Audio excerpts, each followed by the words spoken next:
Shri Gurubhyo Namaha. Harihi Om. Om Shri Hanuma Bhima Madhvācārya Ramakrishna Vedavyasatmaka Lakshmi Hayagrivaya Namaha. Namaskara of Srinivasan Pranesh to all Sajjanas. We are going through a series of discourses under the title Vedas and Unbiased View. So the objective of the series is to discuss about the eternity and the authority of Vedas and the glory of the Vedas. So this is the 15th part of the series. In the first 14 parts, we had a brief of a grantha named Pramana Paddhati, because the knowledge in epistemology is very much essential. That is the fundamental to proceed with other granthas.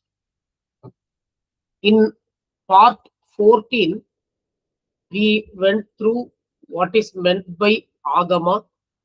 We said Nirdosha Shabda is Agama.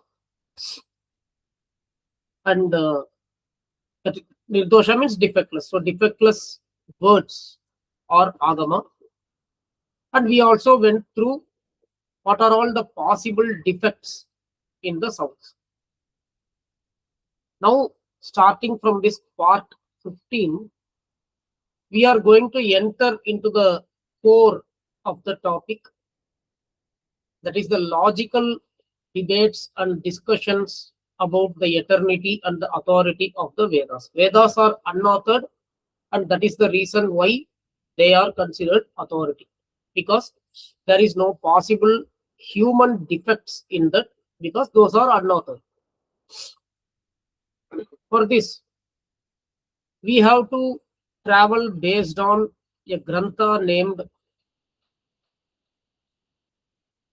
Viṣṇu Tattva Vinirṇaya, composed by Sri Madhvācārya himself. This is one of the Sarvamula Granthas composed by Sri Madhvācārya.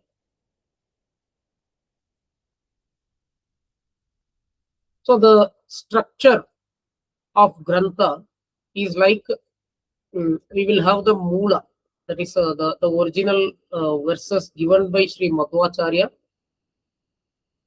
followed by Tika. So Tika means commentaries.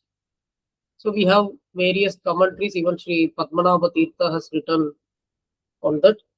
And primarily, we have Tattva Manjari commentary composed by Sri Nārāyaṇā Panditacharya. He lived during the period of Sri Madhvācārya, and he is the great author of the great Sumadhva Vijaya, which is the biography of Sri Madhvācārya. His father, Sri Trivikrama Panditacharya, one of the disciples of Sri Madhvācārya, he composed Vayu Stuti, and he wrote commentary for Brahma Sutra Bhashya of Sri Madhvācārya. He was also fortunate enough to have the vision of the three incarnations of Mukhya Prana Vayu Bhagavan, that is Hanuman, Bhima, and Sri Madhvācārya, as doing puja to Rama, Krishna, and Vedavyasa Deva respectively. The Trivikrama Panditacharya's son is Sri Nārāyaṇā Panditacharya, and he has written a Tika named Tattva Manjari. And the famous Sri Jayatirtharu, known as Tikacharya, because he has written the Tika for most of the Sarvamula Granthas, and he has written a Tika for Viṣṇu Tattva Vinirṇaya. Tika basically means commentary. So the Mula, or the root verses, will be very tough to understand, and without commentary we cannot understand, to be honest. And following the Tikas, we have Tippanis. So Tippanis means notes or gloss. They will pick the selective words from Tika, sometimes from the Mula, and the author will give necessary notes to understand that. So there are several tippanis available to Viṣṇu Tattva Vinirṇaya, and popular among them are written by Sri Raghuttama Tirthar and Sri Raghavendra Swami, Sri Srinivasa Tirthar, Sri Vyasa Tattva Yogi, and Sri Pandurangi Achar. So these are all the notes that are available in the book that I have, and using that book, I was taught Viṣṇu Tattva Vinirṇaya by my revered preceptor.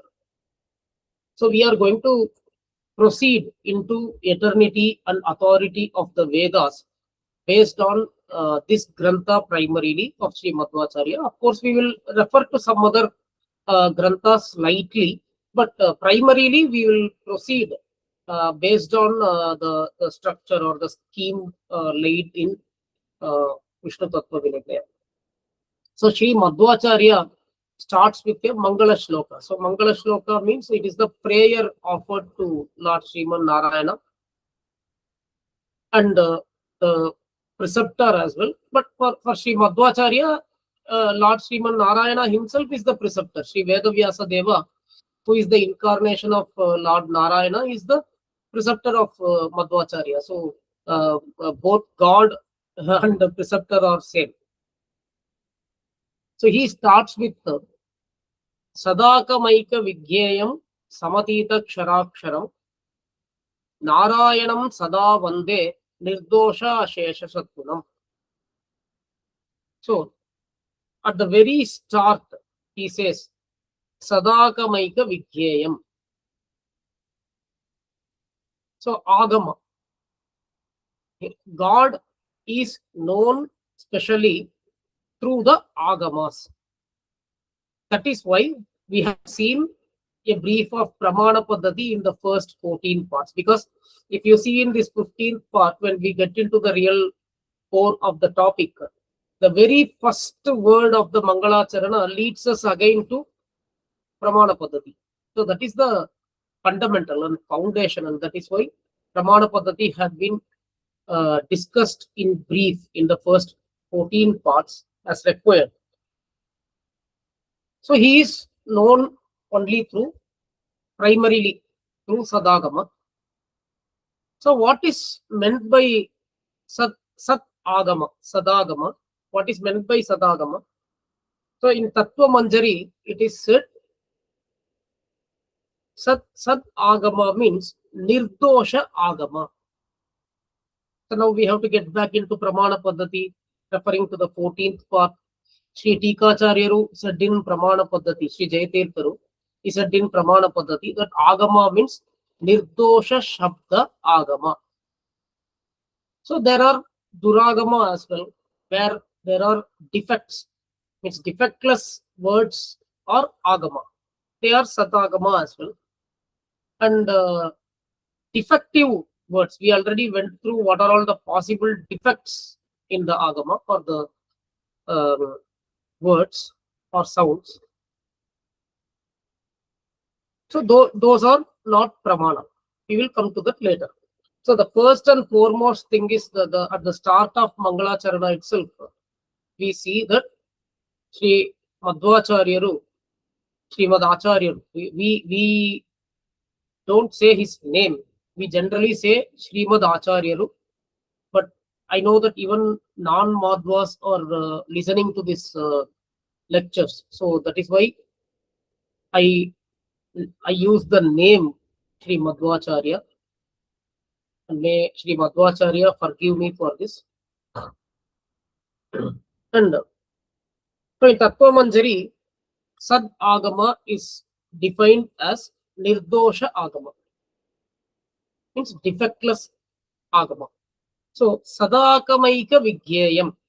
Vigyayam means known. God is known primarily through the defectless scriptures or defectless words or defectless Agama. That is the first point. And then he says Samatita Ksharaksharam. Shara Akshara. Kshara means the souls that are into birth and death, those who have bodily destruction of the body. Akshara means the entity that doesn't have any bodily destruction. There is no physical body, it is only the original form, which represents Mahalakshmi. So Sriman Nārāyaṇā, he surpasses the both Kshara and Akshara. There is nobody who is equal to him or superior to him. Such Nārāyaṇā, the supreme God, is saluted, and his attributes, that he is defectless, nirdosha, and he is Gunapurna, that is, he has got infinite, all auspicious attributes, which are Purna, full. That means any attribute you take, that is very unique, and that is the full. There is nothing beyond that. So we will go through a little bit of all these one by one. So I will quote some shloka from Bhagavad Gita, where Krishna says he is Purushottama as told by the scriptures. And what is Nirdosha, what is Sadguna, Asesha Sadguna, Purna Guna, Guna Purnatva, all that we will go through. So the first and foremost thing is Sadakamaika Vigyayam. That means Pradana Vigyayam. In Tattva Manjari, it is told Pradana Vigyayam. That means God, or Nārāyaṇā, the supreme God Nārāyaṇā, is primarily known or specially known only via the scriptures. Scriptures means Sadagama. Sadagama means Nirdosha Agama. That is the defectless scriptures. So we already went through what are all the possible defects in the 14th part. So I don't have to explain it again. So this one statement suffices to say the glory of Vedas and all the scriptures that are not in contradiction with the Vedas, because it is clearly told that he is primarily known. The God is only primarily known through Vedas. Every word represents God in the primary sense, and other deities like Surya, Chandra, Rudra, all that in the secondary sense. So we will go through all that in subsequent presentations. So now, God is known only via Sad Agamas, because perception is limited. We already went through Pramana Paddhati. We saw that there are three instruments of true knowledge, that is perception or pratyaksha, inference or reasoning, which is anumana in Sanskrit, and agama, that is the defectless words, the sounds, the words that is expressed in the form of sounds. Perception is limited to our senses because it is basically a sensual perception. We perceive through the senses. God, by his nature or ability, he hides himself from us. Even a normal ghost has got the ability to hide itself from us. So why not God? He hides himself from our eyes. We cannot perceive him. The soul cannot perceive him unless he reveals himself to the soul. There are a lot of discussions in Upanishads about this. How the vision of God happens. In Kata Upanishad, Kataka Upanishad, in Ishavasya Upanishad, everywhere this is spoken, that the God has to reveal himself for us to have his direct vision, and it does not come by our own ability. When God is pleased enough, He gives direct vision of himself. So, if you see these rationalists, particularly the materialists, the atheists, atheist is a general term because anybody who does not believe in Vedas is an atheist in Bangladesh. That includes Buddhism and Jainism because they believe in Dharma, Adharma, Papa, Punya, everything, but they don't believe in Vedas. So if we generally say atheist, that includes all those who don't believe in Vedas. So when we speak about the Charvakas, we particularly have to say materialists. They don't believe even in Dharma, Adharma. They believe only in perception. So such people, the very moment we speak to them about God, the first question they raise to defeat us is, if God is present, can you show me the God? Cannot be shown. He is known through the scriptures. God is not under our control. Sri Tikacharyaru in Viṣṇu Tattva Vinirṇaya Tika says, Shringe karneva grihitva na agamo Nārāyaṇam dhamayati into lakshana mukhya. Let us say one person wants to know about cow. So you can bring a cow. You can either hold shringe karneva. Karna means ear, shringa means horn. So you can either hold to the horn or the ear of a cow. You can bring the cow present in front of the one who wishes to know the cow, and you can say, you perceive this is cow. But in case of God, that is not possible. Nārāyaṇā will not come like a cow and show himself. Then how to know this Nārāyaṇā? It is through lakshana. Lakshana mukhya.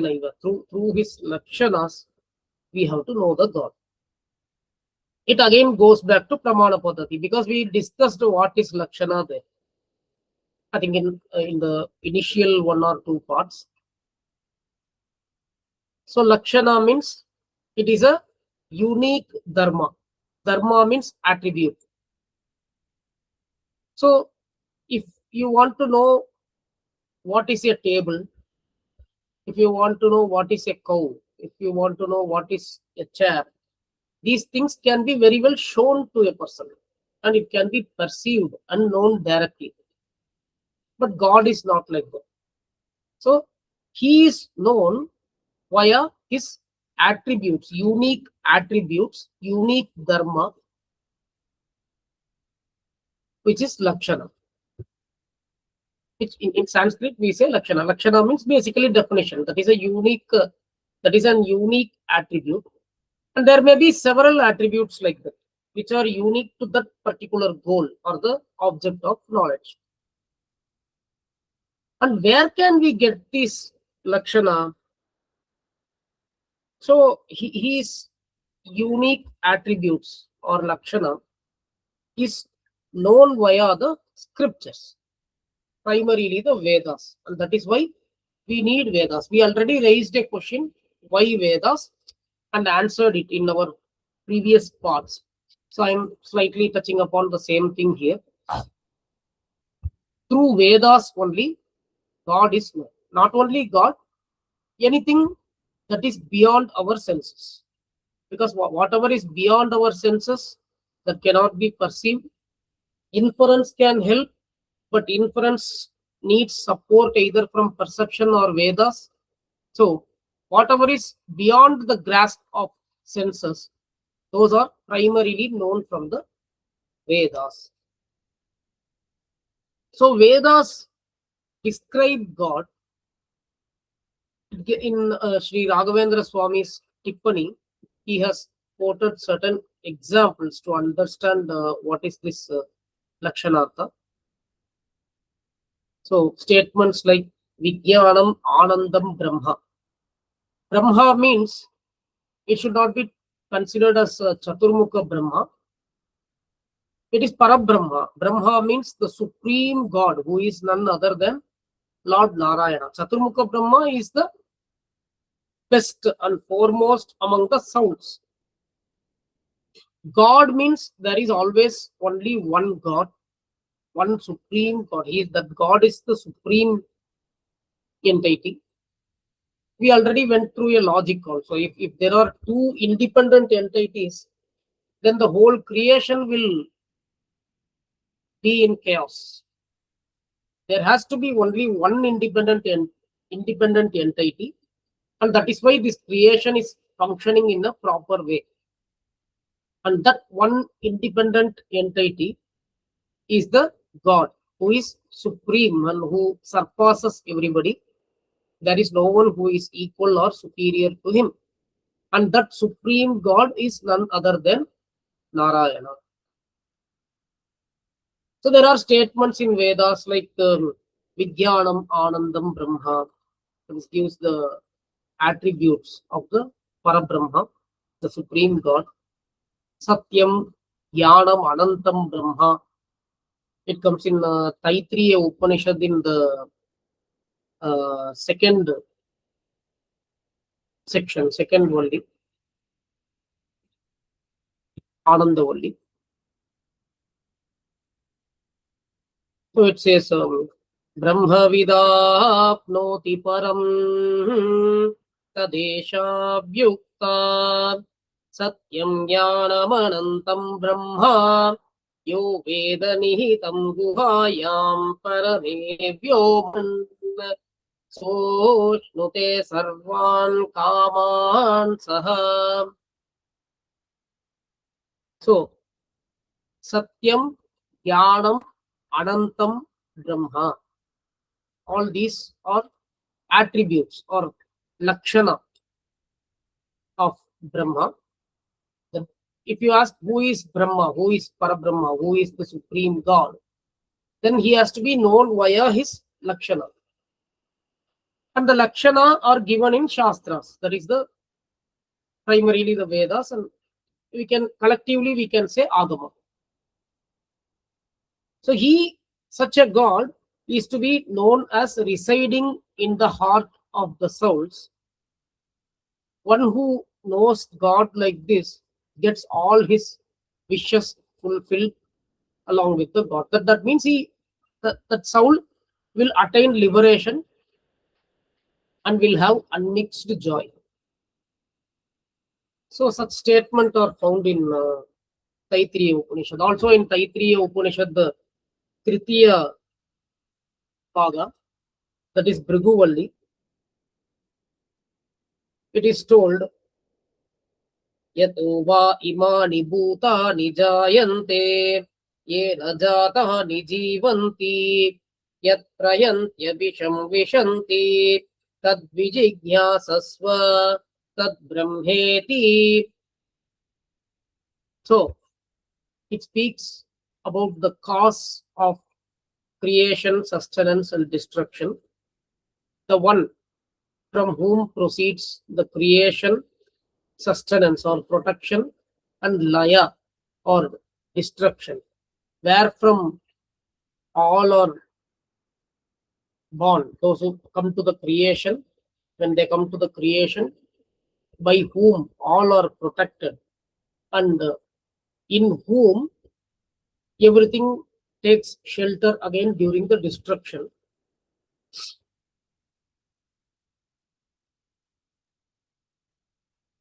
That has to be inquired. We have to do jigyasa, and that is Brahma, that is Parabrahma or God. So such statements from the scriptures only helps us know God through his lakshana. And that is the importance of the scriptures, importance of the Vedas primarily. God is known through Vedas, specially known through Vedas, primarily known in the Vedas. Even if we see Brahma Sutras in the first 4 sutras, the first sutra speaks about the inquiry into Parabrahma, Jigyasa, after attaining certain qualities like Shama, Dhamma, all that. And the second sutra, first it speaks about the inquiry into God. And it says inquiring God after attaining certain qualities is our duty, kartavya. And in the second sutra, if we question who is this God, then it says the one from whom proceeds the eightfold functions, or who is the cause of eightfold functions, is the creation, sustenance, destruction, propulsion or niyamana, granting jnana, giving ajnana, giving bondage via ajnana or nescience, and granting liberation via knowledge. So all these 8 functions are done by the Supreme God.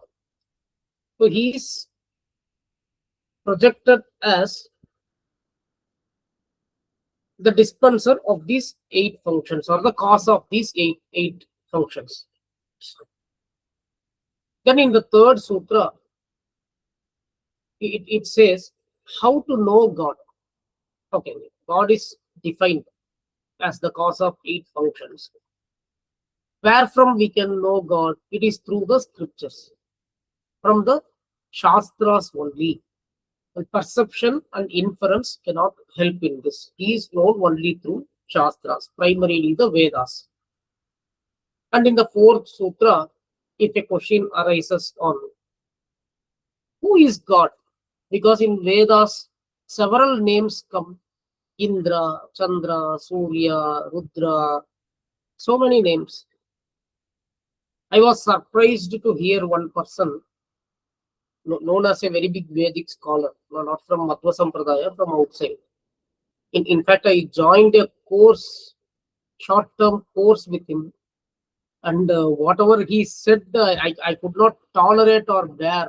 So I just left the course. I just attended only one session and I left the course. He was saying the name Indra comes several times in Vedas as compared to Viṣṇu and other names. So he says Indra is the supreme God. Probably he didn't read Brahma Sutras and he wrote something as the meaning of Vedas on his own. All wrong interpretations. Brahma Sutras clearly say all names are the names of the supreme God in the primary sense. So how do you know that there are so many names? How do you know that the supreme God is primarily spoken in the Vedas, in Parama Mukhya Vritti? Then Sri Vedavyasa says it is by doing Anvaya. We have to do analysis using some marks called Tatparya Lingas, which includes Upakrama, Upasamhara, and so on. And I'm not going to proceed into explaining the Brahma Sutras, that is not our goal now.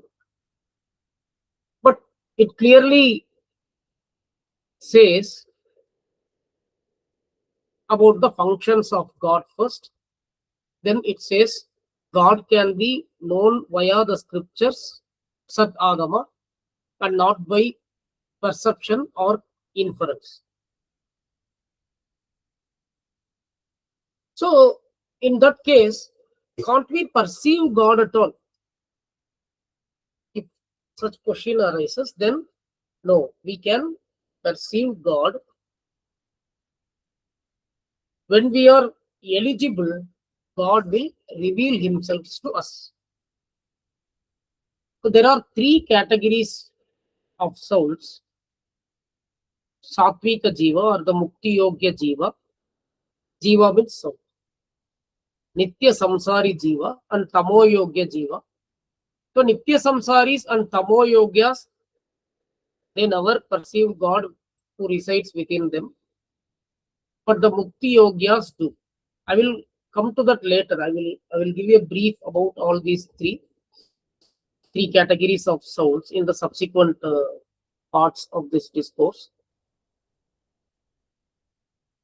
Mahalakshmi, she always stays with God in his heart. She also serves him from outside. She always perceives him directly. Lakshmi is always with Sriman Nārāyaṇā. But he is still infinite even to Lakshmi. Means Lakshmi knows the most about God among all, but she also doesn't know completely because God is infinite. Only God himself know about him, nobody else. In the complete sense. For others, he is infinite. That includes Lakshmi. In Rigveda, Rigveda clearly says, Rupam Rupam Pratirupo Bhabuvat Tadasya Rupam Pratichakshanaya. That is, in each form of the Jiva, the God becomes Bimba Rupa, the original form, and his form is for the Jiva to perceive, the soul to perceive. So this relation between soul and God in Madhva Siddhanta, it is termed as Bimba Pratibimba. It is in the Bimba Pratibimba Bhava. That is, Bimba means original form, Pratibimba means its reflection. For example, if we stand in front of a mirror, then we become the Bimba there, and the reflection in the mirror, the image is the Pratibimba. So it should not be taken in the sense that God alone is true and the souls are all just reflection as told by the Advaitins. It is not so.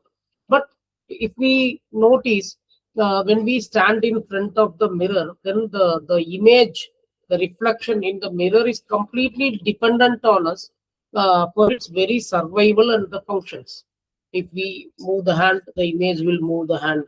If there is no bimba, then there is no pratibimba.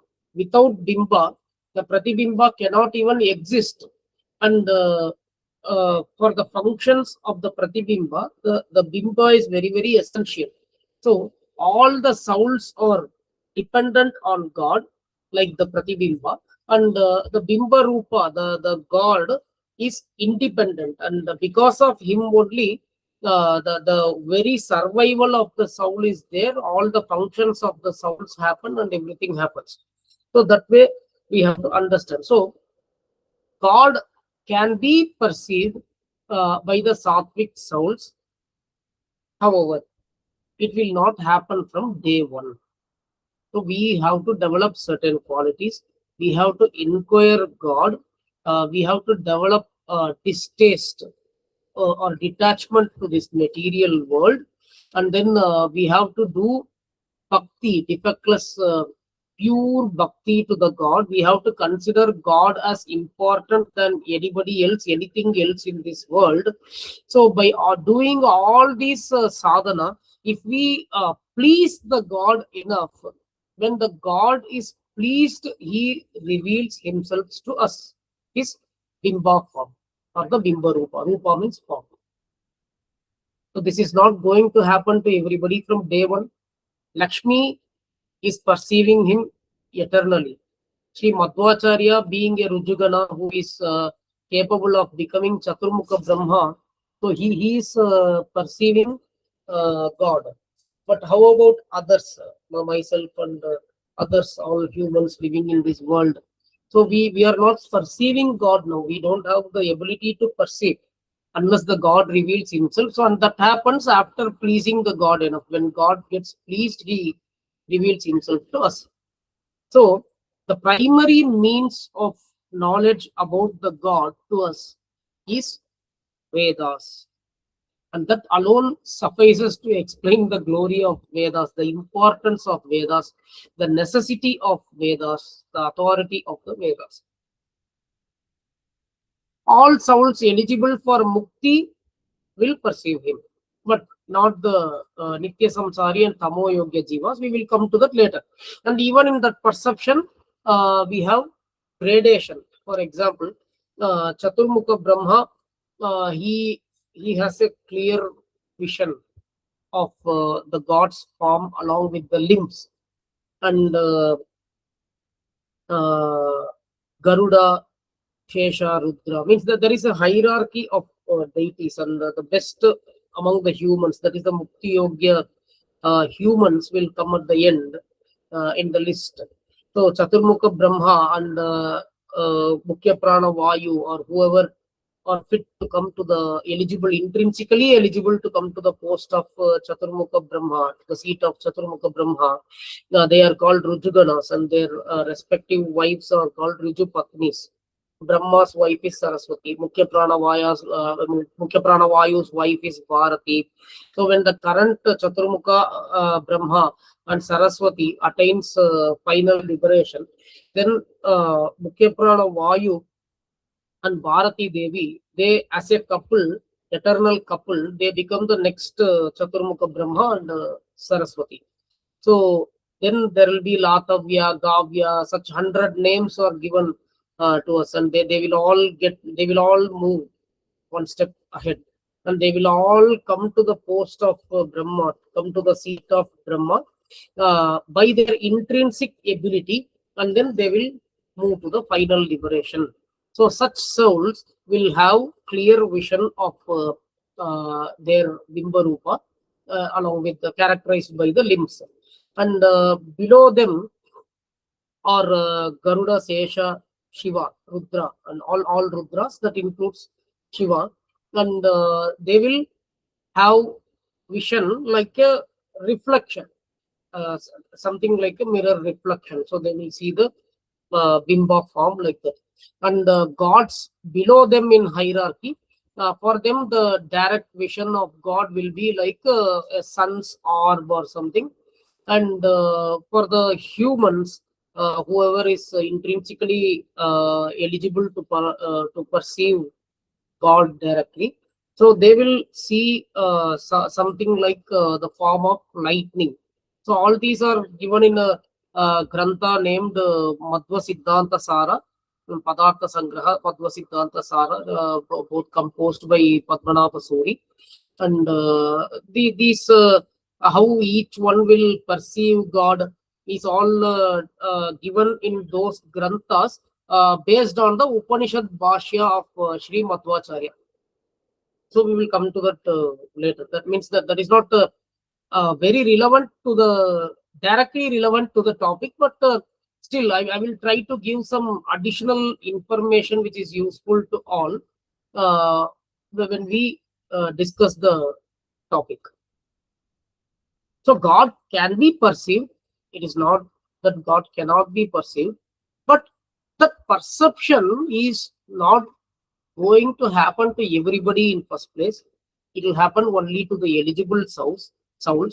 Even among that, the souls like humans, the souls in this world, they are not perceiving God from day one. After doing enough sadhana, if the God feels pleased, then he will reveal himself to the soul.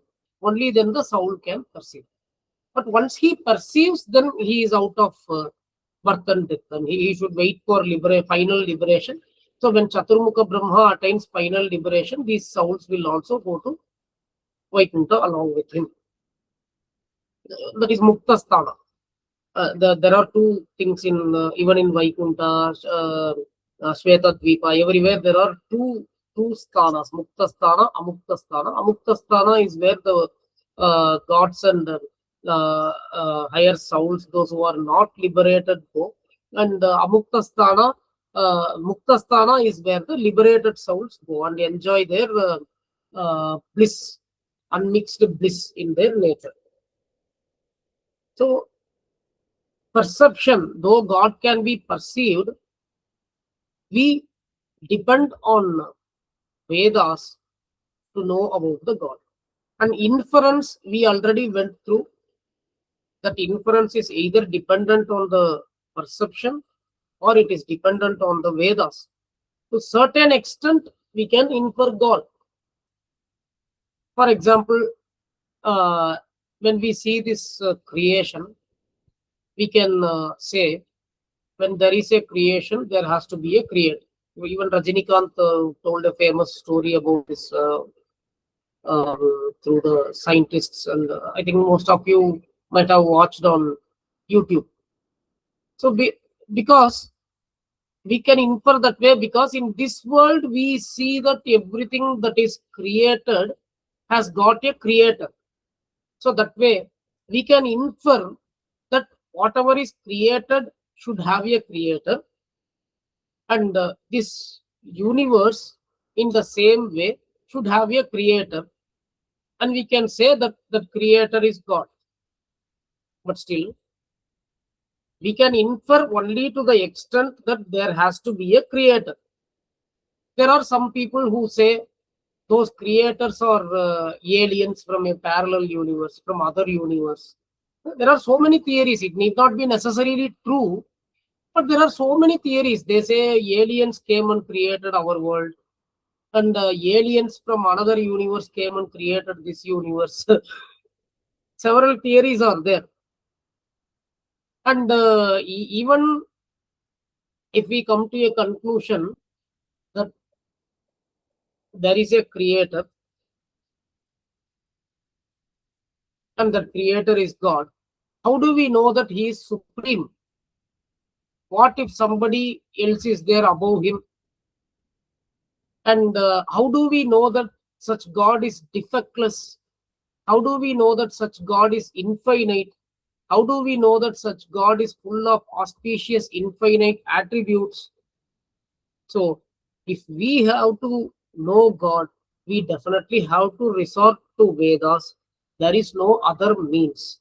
And inference is only to certain extent. I mean, the inference independent. I mean, the inference based on the perception, independent of the Vedas. That is what I had spoken about. The inference needs support either from perception or Vedas. So, if we leave the Vedas and proceed with inference only based on the perception, we can still infer something that there has to be a creator, but nothing can be proven. Again, we have to resort to the Vedas to say that there is only one God. He is supreme. He is defectless. From him only proceeds all these creation, sustenance, destruction, and everything, all the eightfold functions.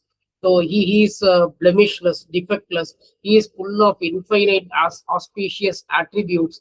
He has got a form which is infinite. All these we come to know only from the Vedas.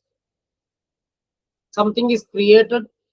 If we see in our perception, the pot may be created by a potter, but anybody can destruct the pot. Anybody can break the pot. So how do you know that creation, sustenance, destruction, all these proceeds from the same God, and he is the supreme? So inference is also limited in this matter if it is independent of Vedas. Means based on the perception, if we try to do some inference, that is not going to prove God in entirety. So that is why we say the only means to know God, or the primary means to know God, is the agama, defectless scriptures. So Sat Agama, which includes Vedas primarily, that is the primary means to know God. This says the glory of Vedas.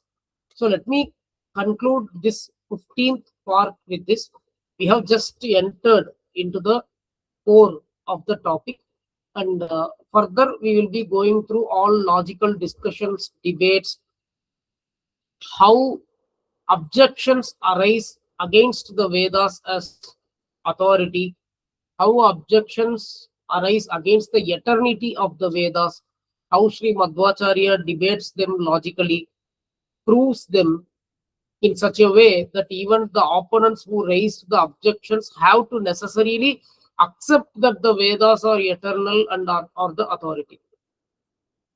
That is the intent of the topic, Vedas and unbiased view, and we will go through that step by step. Let me conclude this part with this. Sarvam Sri Krishna Arpanamastu.